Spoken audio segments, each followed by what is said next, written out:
Welcome to Motivational IQ, where we open your brain and learn about your motivation, your capabilities, and your potential. I'm going to start by giving an example from my life. I've raised 4 children, and as I taught each of them to drive, or tried to teach each of them to drive, I discovered something interesting. Each of my children were confident in their ability to drive before they learned how to drive, and each of them had different characteristics and approaches to how they figured it out.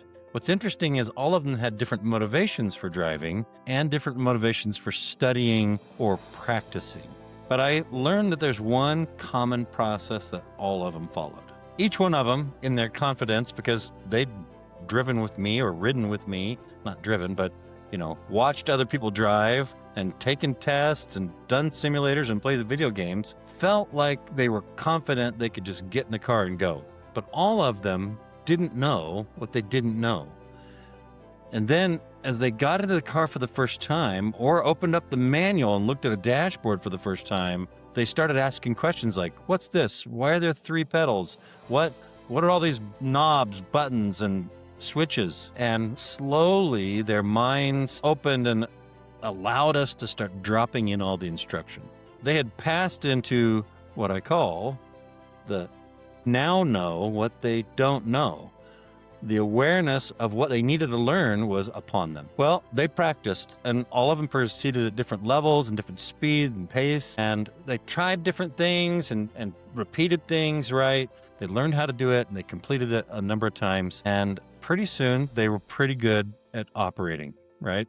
Good drivers. We could say, hey, go to the store, pick up bread, go to the neighbor's house and deliver this plate of cookies. They now, at this point, I'm going to call it, they know what they know. And they're confident in their ability to do the things that they've already gotten used to and have practiced. Now, fast forward a number of years, right? Those who have driven, especially the same route for a number of times, sometimes you'll get to that place and not even realize that you were driving the entire time. This is now where you don't know what you do know, where it's autonomous almost. This is actually the pattern that all of us take as we learn. And what drives us as we go through these steps is what motivational intelligence is all about.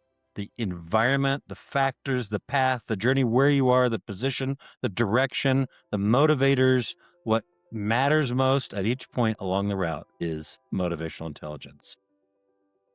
Now that we've got that story kind of as a baseline to refer to, let's talk a little bit about what that is.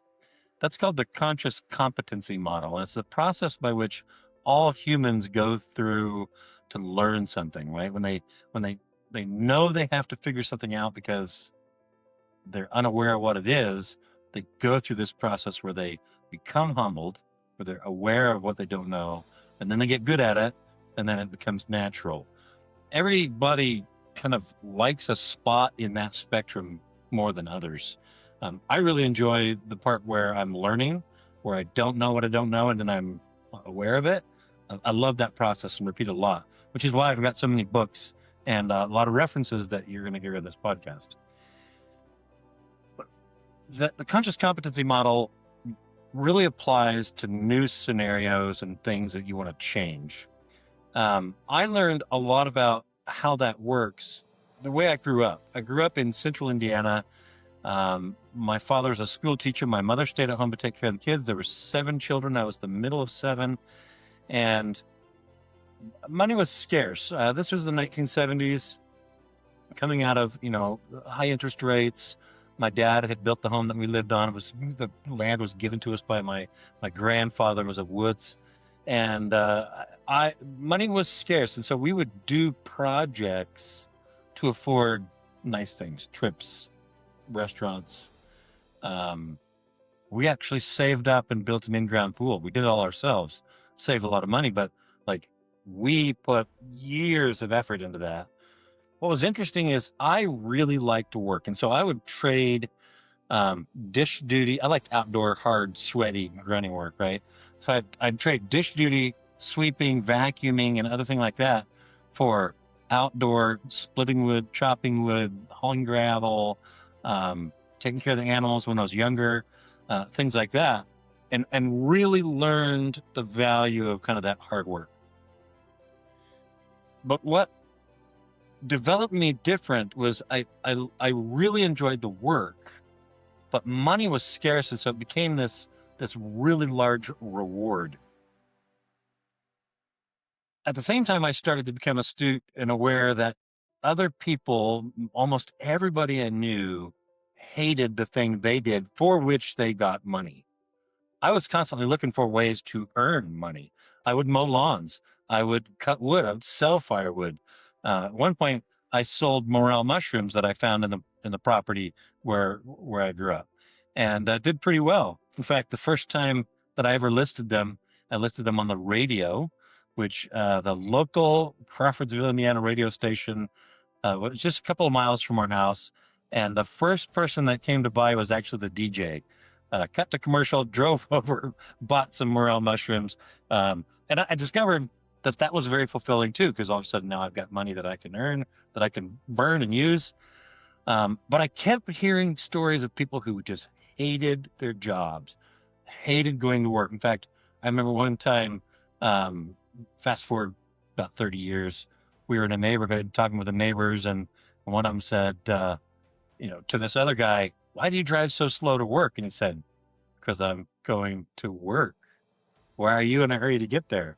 And it just reminded me that most people just really don't enjoy the work they do that they get rewarded for, right? They mostly enjoy the things that they spend money and sacrifice time and effort for, like hobbies or pets or relationships.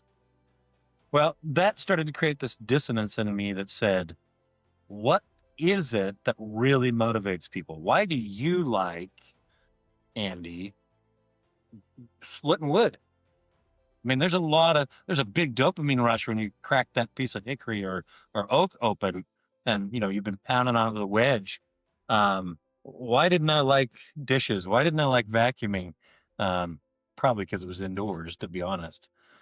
So I made it my life mission to figure out why people are moved, what they like, what they don't like, and why sometimes we hate the things that we used to like, and sometimes love the things we used to hate.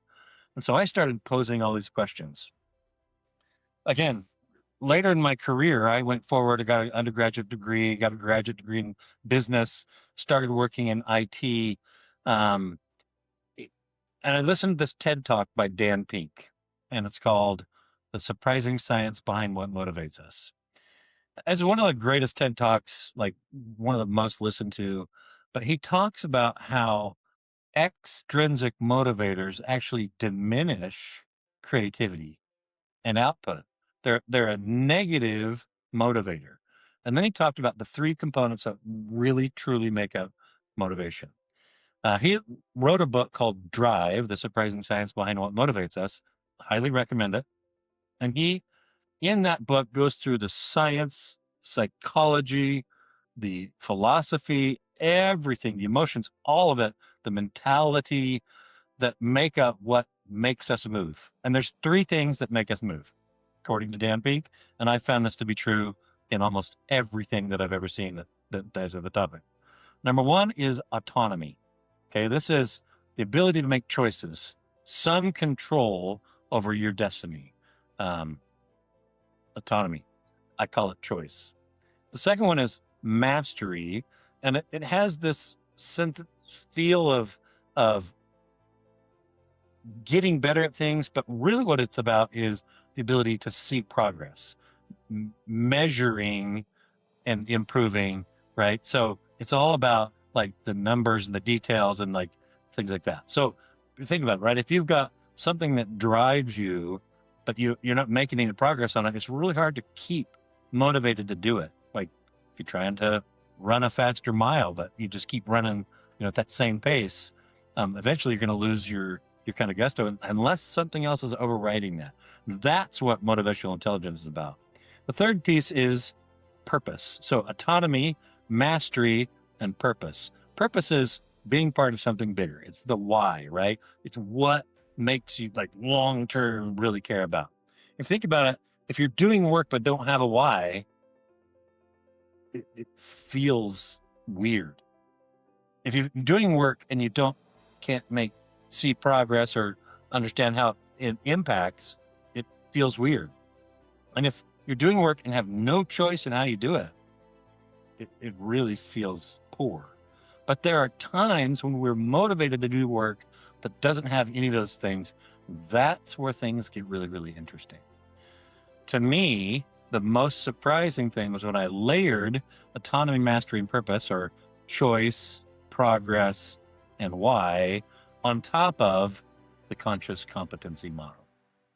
See, at the very beginning of learning something new, when you don't know what you don't know, or you become painfully aware of the things that you don't know, what really matters is having instructions, having directions. When my kids first got in the car, they said, "What are all these knobs, buttons, and pedals? Right?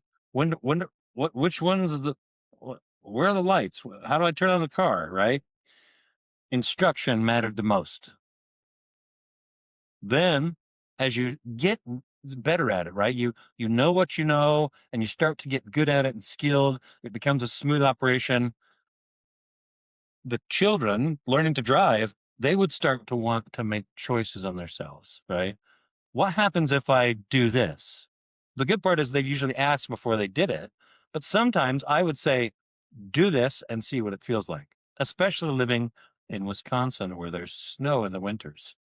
So every year I would get out with the new drivers and say, let's go to a parking lot and let's learn how to redrive in snow and let's experiment. And then I want you to try and get out of it and then try and get into it like in a safe environment.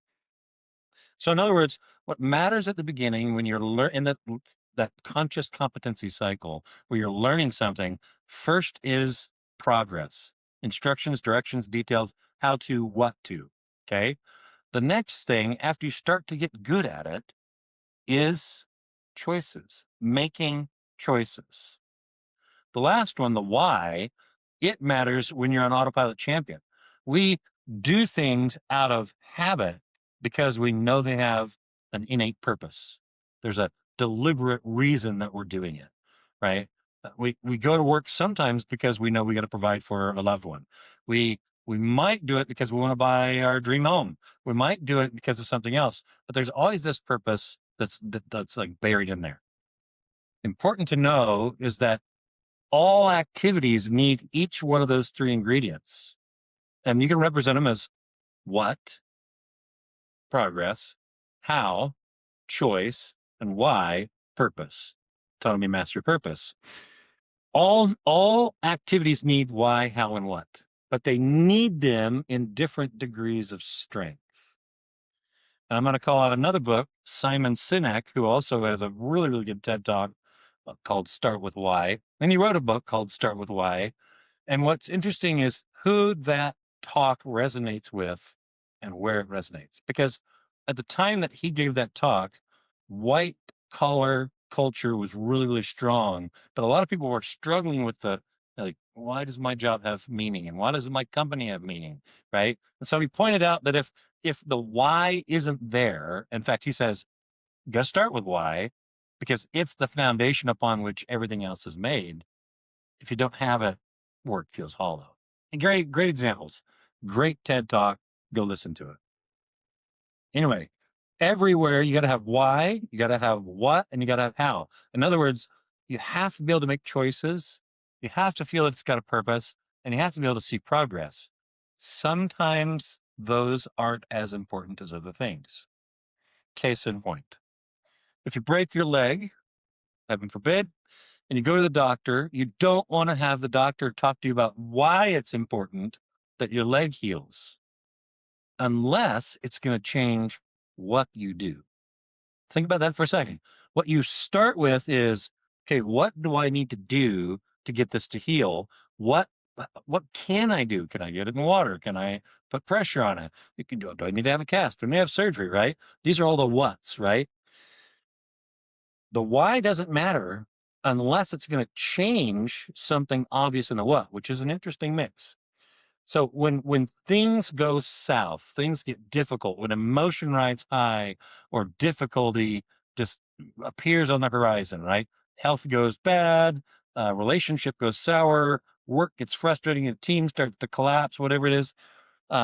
Why suddenly becomes a lot less important unless it's the strong overriding change agent.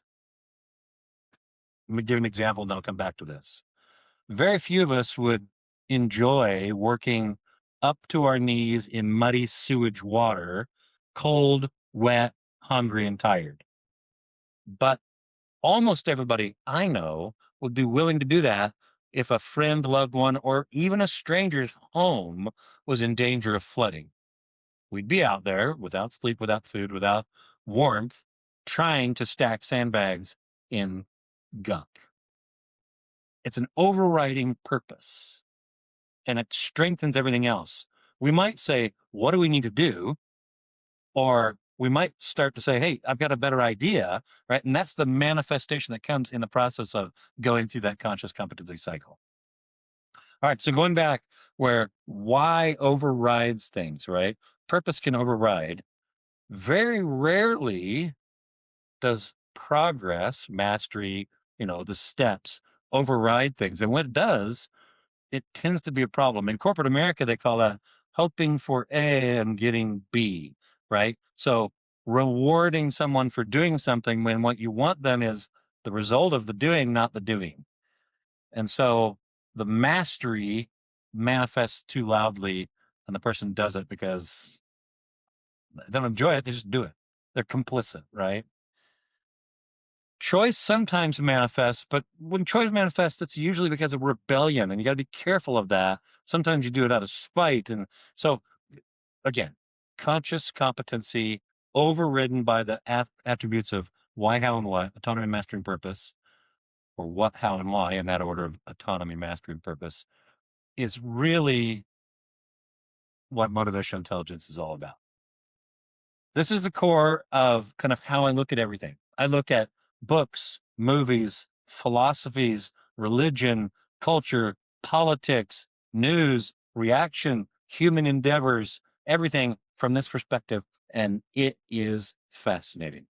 I love it. I look forward to telling you more about it, telling stories, citing movies, talking about why does Sam Gamgee do this and it resonates when someone else does it and it doesn't. We're going to talk about that. Why, right? Why do other things? Why do we want to jump up when they succeed in Project Hail Mary or The Martian? Andy Weir knows how to get your brain motivationally aligned so that when that thing happens, you get chills. Okay. I look forward to telling you more, but let's pause for now. That's the foundation of motivational intelligence. More to come. Thank you. Episode 1 is done. I look forward to more. Next episode, we're going to talk about objectives, SMART goals, and careers. Remember, you can always book a free consult, initial consult. No problem. Love to talk to you on my website, motivationaliqpodcast.com or theworkjoyproject.com. And we'd love to hear from you. Leave a comment, ask a question, leave a review, and please share, subscribe, show us that we should keep engaging in this. We're glad to do it. As always, thank you and stay engaged or keep trying. Until next time.